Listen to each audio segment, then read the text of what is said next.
Hi everybody, I'm Palumbo from Resumeble. Nice to be with you again. Today we're going to discuss accomplishment-driven resumes, the kind of resumes that show your value. Let's face it, employers aren't searching for the world's best task completer. They want a person who has made things happen, made them better, made them stronger, made them faster. You get the idea. Instead of saying, gee, I was supposed to do stuff, you want to say, here's how I rock the workplace. So let's dig up our accomplishments. Start by reflecting on your career journey. Go back about 10 to 15 years. What did you improve? What did you invent or rescue from utter chaos? Everybody's got stories. Get them down. We're going to do some storytelling. Were you ever showered with praise or awards or promotions or recognition, and why? Let's put that on the resume. How did you help your team or your company achieve their goals? Did you train the newbies? Did you show them the ropes? Did you mentor the lost souls? How did you help them build their professional growth? Were you part of a top secret project? Perhaps an initiative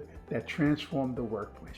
Well, tell them about it in your resume. Next, try to quantify the resume if you can. Now, not everybody can produce numbers, but if you can, numbers will make your achievements pop. Ask yourself, did you boost sales substantially? By how much? Did you reduce costs? By how much? Did you penetrate new markets, and how did you do it? Did you improve work processes that resulted in more efficiency and lower cost? For example, you can say increase customer satisfaction scores by 15%. Tell your story with the STAR method. S is situation. Set the scene. What was it like when you walked in there? Task. That's T for task. What was the quest? Action. What did you actually do? Result. What happened after you did it? Example, implemented a targeted content marketing and SEO strategy that resulted in a 40% increase in website traffic over 6 months. Things that are impressive. Next, use action verbs when you are writing your bullet points for your resume. Start with points that pack a punch. Achieve, revitalized, design, streamline, executed. Weak words are things like responsible for. Try not to say responsible for this or responsible for that. Have more strength in your statement. Directed a team of 5, achieving a 20% increase in quarterly performance sounds better than responsible for managing a team of 5.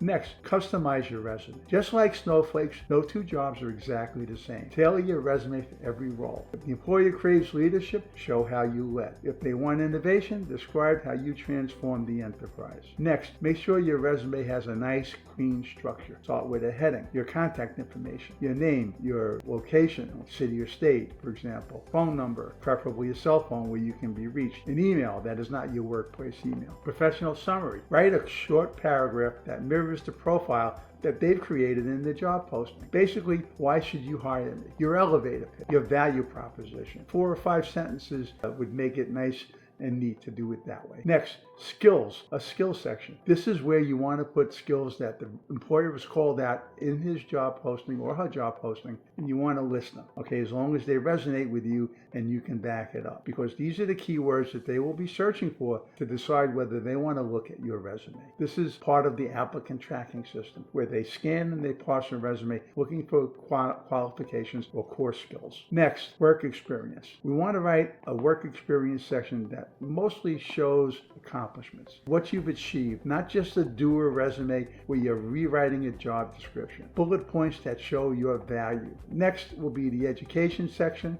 and any degrees or certificates, even if you don't have a degree, whatever college level education or vocational training you've had, go into that section. Next, any extras, awards, recognition, any other information that is related to the job that you're applying to. Next, there are certain pitfalls that you want to avoid. Don't describe any duties that don't show a result. Just leave it out. If it doesn't, you could start with a paragraph that kind of sets the stage for the function, more like a bullet point of what you did, but then pivot to accomplishment-driven statements. And no tall tales. Make sure that you can justify everything that you say. No messy format. Keep it clean, and don't forget to show some white space. Next, transformation resumes will make your resume glow. For example, if you have something that says, handle customer complaints, try writing resolve customer complaints, achieving a 98% satisfaction rating and earning unofficial office therapist status. Before, worked on data entry. A better way to say it, reduced data entries by 25% before, assisted in training new staff. A better way to say that, developed and delivered onboarding workshops